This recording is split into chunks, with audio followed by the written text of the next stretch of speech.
Welcome to the Gear Garage Live Show. This weekly YouTube show covers whitewater rafting, river safety, oh God, I lost my paddle, gear, and anything else Zach feels like rambling on about. Well, happy Monday and welcome to the Gear Garage Live Show. This show I do every week where I answer questions that have been submitted, talk about things I just feel like talking about. And if you have questions, please put them in the comment section below and I'll get your questions there. It's just like a time for me to, be online, talk about things. You might be listening to this as a podcast. This is meant as a live YouTube show. We do take the recording and put it as a podcast. It should be on like Spotify and all the things. So if you're listening to the audio, awesome. It's really meant as a video podcast, but the audio is there if you're interested in listening. And I have a few questions I'm going to answer today, but the first thing I want to do is look at Whitewater Guidebook, which is a website that we do, and just talk about some of the things that all the podcast, all the videos we do are here. There's a way you can subscribe to Apple Podcasts, Google Podcasts, Spotify, whatever.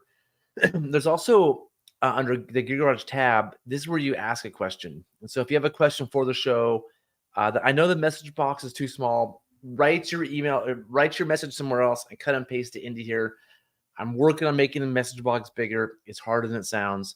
And there's also a forum. So if you want a quick answer to a question, here's a place about some very specific things. If you want to ask a question in the forum, there's another way to have your questions answered. So with that, let's get started with the first question, which is about guide training. I had an amazing time on y'all's Class 3 rowing school on the Rogue this year. So my company, Northwest Rafting Company, offers training, and one of them is the Class 3 rowing school. You guys are phenomenal. I'm so stoked to hear that. I'm so proud to work with all of them. Can you talk a bit about how you train them on interpersonal skills and how they learn to manage off the river time so well? I can try to talk about this. I wouldn't say we train people on interpersonal skills. That's just a really hard thing to train on. Say, hey, let's have an hour about how to be more interpersonal. Like you can't. People are either enjoy people or they don't. Sort of. It's something we hire for. So we try to hire people who like talking to people, and instead of training them on being more interpersonal, we just set the tone. Like, this is what we expect. Like, we're hiring people that like talking to people and enjoy having a good time on the river. And if you're going to work as a guide, this is sort of what it's about. Like, it's not just rowing a boat down the river and cooking meals. A lot of guiding is hanging out in camp and enjoying people and taking them on hikes and playing games and having cool conversations. So it's more of like hiring. We hire those people and we set the expectation that that's what it means to be a guide. So hopefully that answers the question. I wish I had a way to train people how to be on interpersonal skills. There's no, I don't think there's no specific training other than just here's the expectation and setting that example. The more experienced guides hopefully set that example on trips. All right, next question. Teva has come out with a new water shoe. It is the Outflow Universal. I've used their other shoes in the past, which I really liked. All right, that's not a complete sentence, but we'll move on. These are I'm sometimes I'm a little overzealous about grammar and complete sentences. These are a combination of the universal sandal and a shoe. I bought a pair and they are a great fit. What do you think? I know you're big into shoes. Okay. I like shoes. I think river shoes are important. I think that we want shoes that can grip, that are comfortable, and that can grip on the wet rocks. The number of times we're portaging on wet rocks or just lining a raft on wet rocks or just walking on wet rocks is large. And the most dangerous part of boating, I feel like, is the interaction between shore and the boat, and having good footwear is really important. So I think having good shoes are really important. So let's see if I can find these. It's called the Teva Outflow Universal. Let's see if we can look it up. Teva Outflow Universal. Okay, here we go. They look kind of cool. Yeah, those look cool.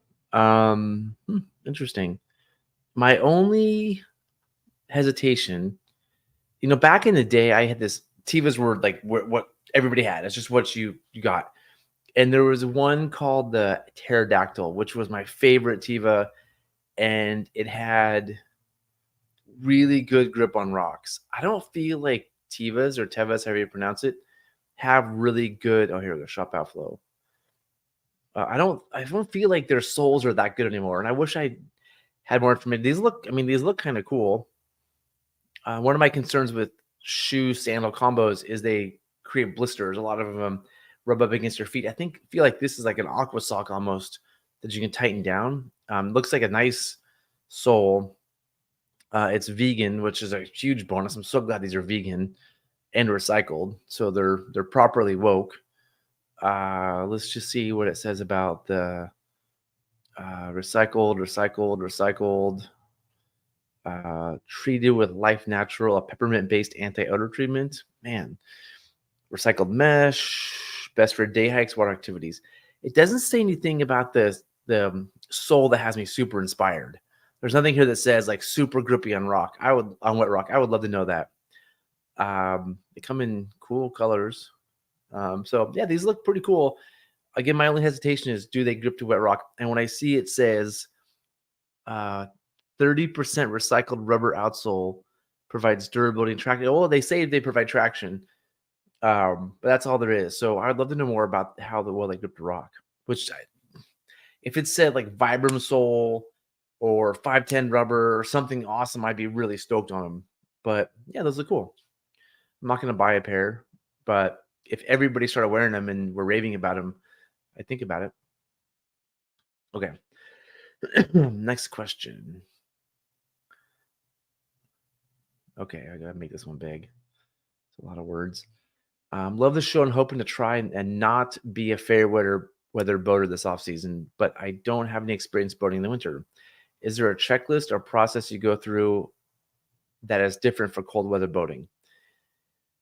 Um, I think there's no checklist, but for cold weather boating, if you're dressed appropriately, it's gonna be great. It should be great. So it means dry suit, fleece underneath. I wear wool socks, nice shoes that aren't too constrictive. So like if you're wearing a dry suit and you're a size 10, you probably want a size 10 and a half shoes. So you need like almost a separate pair of shoes for winter boating. If they're too tight on your feet, blood doesn't move around. But if you have a dry suit, good helmets that maybe has some like the I don't have it here, but has the some insulation and fleece, it's actually not bad. You don't get that cold. If you have your hands get cold, get some gloves. If you're rafting or kayaking pogies, it really isn't that bad. But other things I think about are like, what if somebody gets really cold or an emergency? So I'm actually right now working on a new episode of Gear Garage about cold weather boating, or not cold, about the bag I bring when it's cold. And so I have this stuff available. I bring a headlamp. When in winter boating, it gets dark at like 5 right now. And so you can get caught out way easier overnight. So this is like a little Petzl emergency headlamp that I bring. Definitely some sort of light. I've had to hike out of multiple trips at night, and having a light makes a massive difference. I think having like a little emergency thermal blanket like these things are just nice to have in case somebody's super cold, you can warm them up, and some way to create a fire if you need to. Even if you're like half a mile from a road, if somebody takes a bad swim and they're really cold, the ability to create a fire could change things. So having like I have this little lighter thing. It's like a little butane torch that can help start a fire, and these little strikeable fire starters. This is basically like a match, and you like hit it on. There's a little, on the side. This box has a little thing. You just go, and this thing lights, and then it burns this. And there's some longer ones. There's some that are like this long, and it helps start a fire. So I'm, just in case you need to warm somebody up in an emergency, having some way to start a fire. And starting a fire in the winter is really hard. You need things like a little Bic lighter is not going to do it. You need some butane lighter at a minimum, and some of these to help get it going. So I would say just like the quick thoughts or some stuff I have here. Just some like emergency supplies, maybe some extra food, little hand warmers that like I wouldn't use them all the time because it's expensive, but the little things you break open and they can heat your hands, I think they're nice to have. So those are some just things I think about in my kit that's different for summer trips. Let's go back and read the rest of this. Or just tips for how to layer for optimal comfort that you've learned over the years. It shows, thanks for the nice words. So,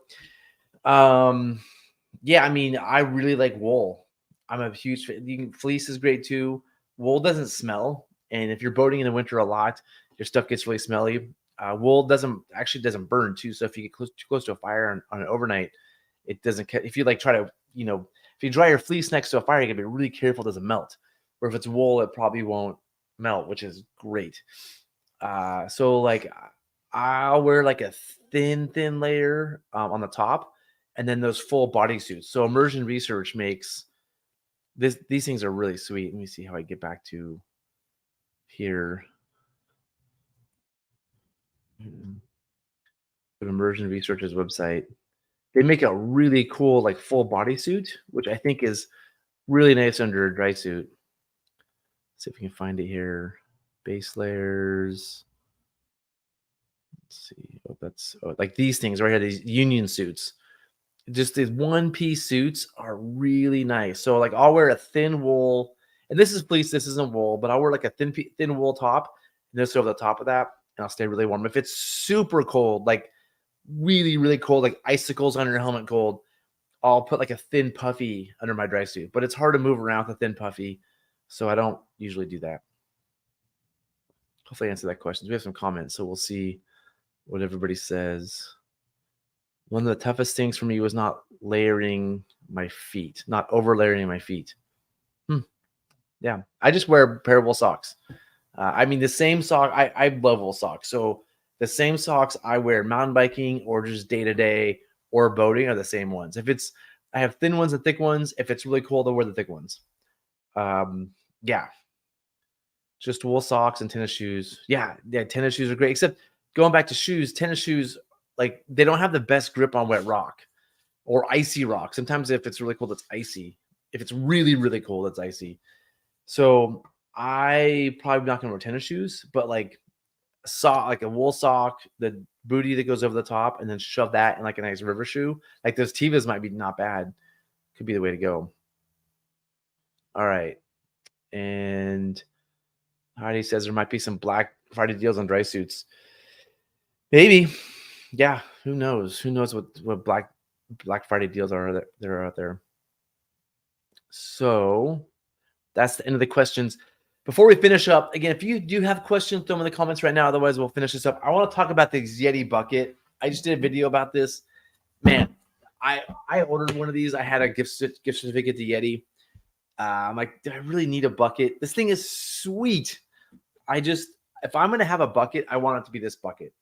I get that it's $40, but if you're going to own one bucket for the next 20 years, why not have it be this awesome Yeti bucket instead of just crappy buckets that fall apart and degrade and you throw away? This is I would say more environmentally friendly because it's just the one you're going to have for a long time. So I'm super stoked on this. And here we go. I already know this is coming. You can buy a food grade bucket with a lid and seal and a handle for $3. You totally can. Go buy your $3 bucket. It's not going to last that long. You're going to get like 4 years out of it. This is a 20-year bucket, and it has the rubberized bottom. It sits really nicely on things. If you're upside down, I have no problem standing on it. I know you can buy buckets for $3 or $5 or whatever. I am just stoked that Yeti makes stuff that is going to last a long time. Like if I want the best bucket in the business, I can buy it. If you are like, no, that's stupid, it's expensive, Yeti's ripping me off, cool, don't buy it. Buy your food grade buckets and buy a bunch of them. I, as an outfitter, I own a lot of buckets. We have buckets for trash. We have buckets for hand washes. We have buckets for transferring food. I know how long buckets last because I have to buy buckets every few years. We have buckets for recycling. I have tons and tons of buckets, and I watch them degrade over time. And I throw buckets away every year. I'm pretty sure this bucket is not one I'm gonna throw. And this would last me easily 20 years versus me replacing buckets every 4 years. This is the equivalent of like 5 buckets, which I have to take the time to buy. You have to go online, buy your $3 food grade bucket, and you have to have it shipped to you, and shipping is expensive because it's a large thing. Getting buckets shipped, I usually buy like 10 or 15 buckets at a time. Shipping is not cheap on 10 or 15 buckets at a time because it's a massive, massive thing. I guess you go down to the hardware store, but then you get like the Ace Hardware logo on the side or the Home Depot logo on the side, which is fine, I guess. But I don't know. I'm a big fan. And these tie down things are just bomber. All these, you can see these holes. They're bomber. So again, I know a lot of you are not going to buy this bucket. You're going to say Yeti stuff's too expensive. Why would I spend $40 on a bucket when I can buy one for $3 or $5? I get it, but this is an awesome Christmas present. So I know you won't buy it for yourself. I totally get it. I don't care. I don't get a commission from Yeti. I'm not affiliated with Yeti. I don't even have that much Yeti stuff. I had a gift card, so I bought a Yeti chair and a bucket to just because I was curious. I have a gift card because a Yeti product I bought was recalled. What was? It was that. Those really cool soft coolers with the magnetic tops, but the magnets would fall off. Like the magnets, the little tiny magnets in there that closed it. If you used it a lot and opened and closed it, eventually, and I saw this happen, these little tiny magnets would fall inside the cooler, and people were accidentally ingesting the magnets, which I thought was really stupid that somebody would accidentally eat a magnet. But when you see how many of them there are and how small they are, I was like, oh, I can actually see that falling into something in somebody. It's possible. And you don't want to eat a magnet. That's not something you want in your body. It's just a random magnet. So anyway, like they recall this like $300 soft-sided cooler that I loved. We used it on so many cool trips. And it was durable as bomber, but whatever. And I got the chair and this thing, and I'm pretty jazzed on it. So I know there's haters that think Yeti stuff's super expensive. Cool. Yeah, go buy your $3 buckets. Be perfectly happy. But I'm stoked. But if you have some friend who's a boater and you can't think what to get them, everybody secretly wants this. Whether you talk smack about it or not, everybody secretly wants this bucket. Everybody's going to be super happy with it. And there's really cool colors.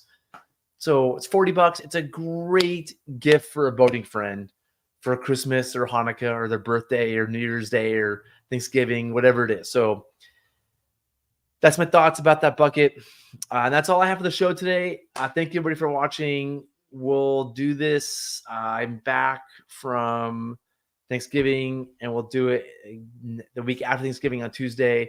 Submit questions if you have questions, and I hope you guys are getting out there winter boating.